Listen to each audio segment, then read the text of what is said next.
T-2 here, back with another TARDIS tutorial. This feature, and I think the two after it, are going to be somewhat smaller features, but still cool. So this episode, we have another item, which is the Vortex Manipulator, and just like in the show, it's basically a mini TARDIS. I mean, like the Doctor calls it, cheap and nasty time travel. You know, simple version of the TARDIS, basically. So it allows you to travel time and space with this handheld item. So, yeah, so you put it in your offhand, and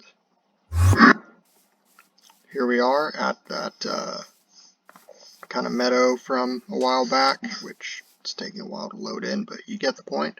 The Vortex Manipulator is probably going to be a little more laggy than the TARDIS, just because it doesn't actually rely on force loads, since really all it's teleporting is the player. It didn't have to worry about any armor stands or anything that might despawn when the player's not in the vicinity, because, as I said, all that's being teleported is the player itself.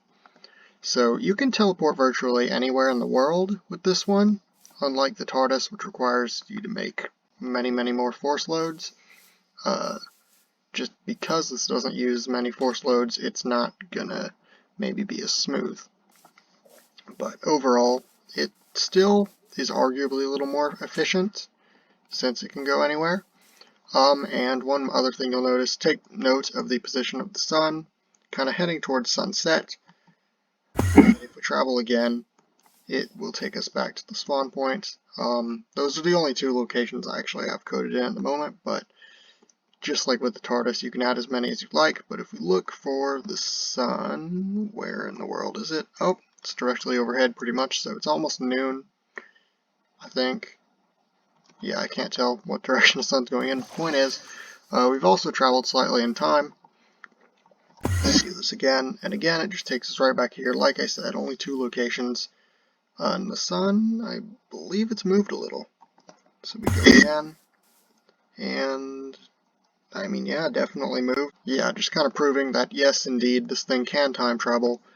It basically just sends you a set amount of time forward in time, pretty much, each time you travel. So you'll be basically in a different time and place each time you travel.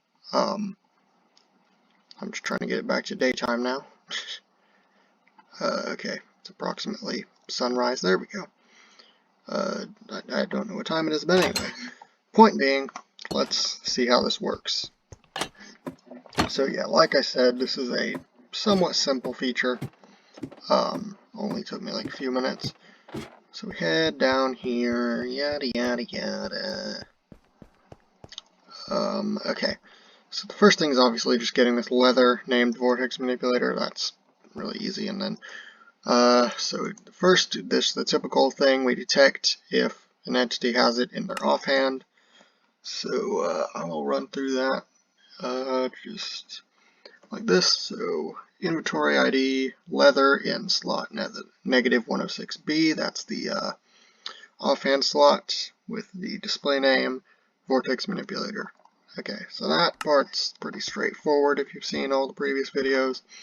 However, this then that it leads into would execute at the armor stand that I'm about to show you called VM Select, and it'll TP that exact same entity 2 blocks in the positive X direction, and that is, well, as is typical, a cycler.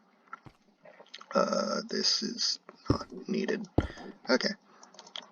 So yeah, we got the cycler here and VM Select. And basically, what does it cycle through? Basically just the two locations, but how does it work? Well, we come here and we have, it'll teleport the entity, the same one, the same data, just with the Vortex Manipulator in the offhand. It'll teleport them to this coordinates, which I believe it's a spawn, and this one, which is that meadow. But you can add obviously as many as you want. And then what else does it do? Two more things. Time add 2500. Obviously you can change that if you wanted to add different amounts of time. And then a moment later, I need to add this delay. It executes as that same player with the Vortex Manipulator in the offhand, run, play sound, entity, Enderman teleport, ambient at S, at their coordinates, with volume and pitch of 1. So yeah, that just plays like an Enderman sound. These are exactly the same, just obviously the different coordinates, and then this is the end of the cycle, which just teleports VM select back over here.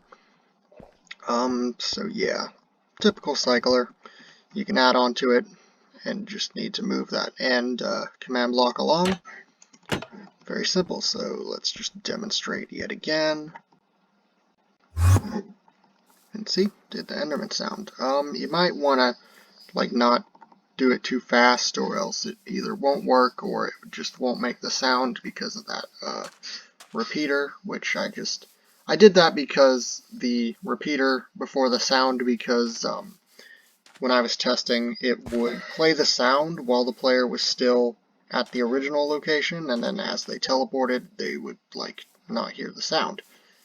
So in the interest of being able to hear the sound, I gave it a little delay. So you might want to put in your offhand and wait until you actually teleport to take it back out, instead of just like spamming it pretty much.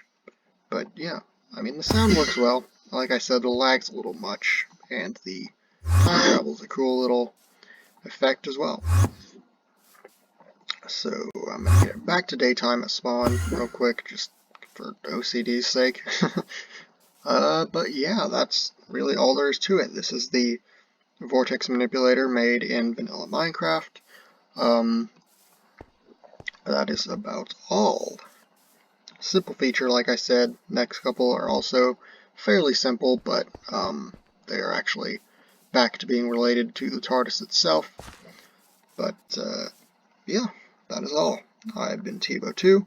Be sure to subscribe, to follow my Instagram, Tivo2YT, to follow my Twitter, which is also Tivo2YT, to join my Discord, and lastly, to have a nice day.